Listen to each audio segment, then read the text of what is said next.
You know what's funny? We've normalized something that's actually destroying us, and nobody talks about it.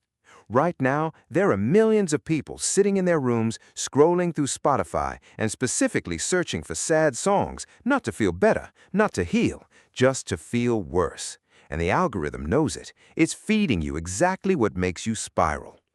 Think about it like this. Imagine you have a wound on your arm, and instead of treating it, you keep picking at it every single day. You go online, find the sharpest, most painful object you can, and you pick at it again. Then you do it tomorrow and the day after. People would call you crazy, but with your emotions, we call it self-expression. We call it vibe checking. We call it relatable content. Nobody questions it. This is what listening to sad songs does. And I'm not saying sad music is inherently bad. That's not the point. The point is when sad music becomes your default emotional state, when it's not a phase, it's a lifestyle, when every breakup, every disappointment, every moment of frustration sends you straight to the sad playlist, that's the trap. That's what we need to talk about. Here's what nobody tells you about sad music. When you listen to a sad song while you're already sad, your brain doesn't process it as helpful catharsis. It processes it as evidence. Evidence that your sadness is justified. Evidence that the world is painful. Evidence that you should stay in that emotional state. Scientists call this rumination, and it's one of the fastest ways to spiral into depression. Your brain literally creates a feedback loop. You feel sad, you listen to sad music, the music makes you feel sadder, so you listen to more sad music, and now you're trapped. But there's something even darker happening that you probably don't realize. Streaming platforms have built their entire algorithm around watch time and engagement. What keeps you on the platform longer? Not happy songs. Happy songs are quick hits. You listen, you feel good, you move on. Sad songs? Sad songs keep you looping. They keep you replaying. They keep you in a vulnerable emotional state where you're more likely to scroll, more likely to consume, more likely to stay engaged. The algorithm isn't just giving you what you want, it's training you to want what keeps you addicted. A study from the University of Melbourne found that while listening to sad music might feel cathartic in the moment, the long-term effects are significantly negative. People who regularly consumed sad music showed increased rumination, lower mood stability, and higher rates of anxiety. But here's the lesser-known part. The study also found that these effects were amplified in people aged 16 to 25, your age group.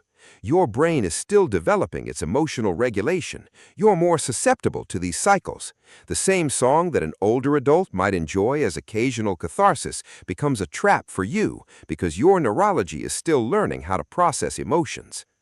Then there's the dopamine angle. Every time you listen to a sad song and feel that emotional release, you get a tiny hit of dopamine, not because you're happy, but because you've created a predictable emotional experience.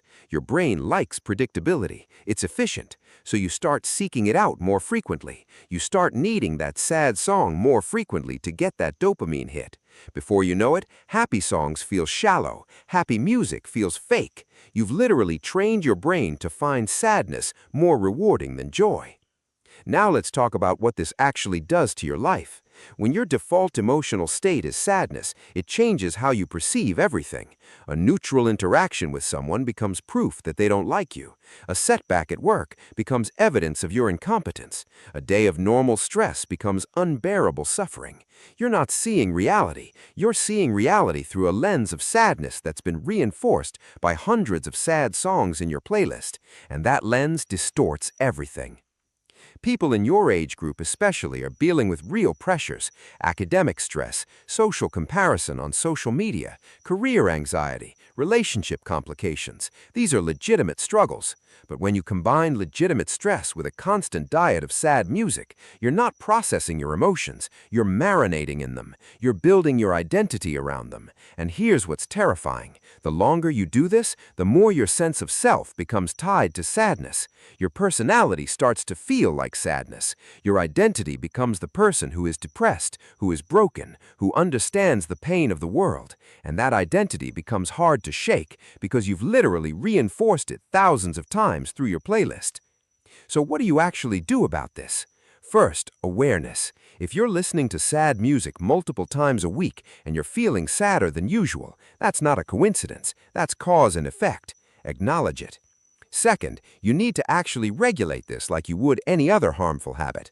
I'm not saying delete all your sad songs. I'm saying be intentional. Only listen to sad music when you're already in a stable emotional state, when you can process it as art rather than as validation of your depression. When you're actively sad or struggling, sad music is not your friend. Third, and this is crucial, replace the habit with something better.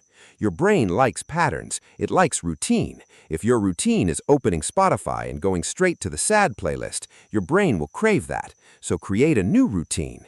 When you feel sad, put on music that's not happy, but that's forward-moving, something with energy, something that carries you somewhere instead of keeping you stuck. Or better yet, when you feel sad, do something completely different. Go for a run, message someone, create something, anything that engages your brain instead of wallowing in it. This is the deeper thing nobody talks about. Sadness isn't the problem. Problems are allowed to exist. Life is hard sometimes. But when you transform sadness into an identity, when you feed it constantly with music that validates it, when you let an algorithm trap you in a cycle that makes you feel worse so you stay engaged longer, that's when sadness becomes dangerous. That's when it stops being a feeling and starts being a cage. The person in your thumbnail, the one on the left sitting broken, isn't broken because he experienced sadness. He's broken because he chose to live in it. He chose the playlist. He chose the loop. He chose the identity. But the person on the right, he made one decision differently. He decided that sadness doesn't get to be his home. It gets to be a visitor.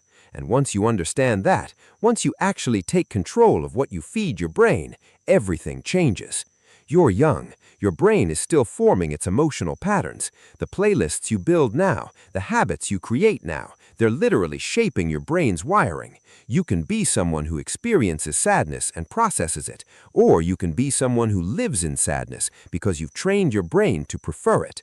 One choice leads to growth, the other leads to a loop, and the algorithm is betting on you choosing the loop. Make the other choice. If this video helped you understand something about your emotional relationship with music, something about how you're being manipulated by the platforms you trust, subscribe, because we're going to keep talking about the things they don't want you to understand. Subscribe, and let's get you out of the loop.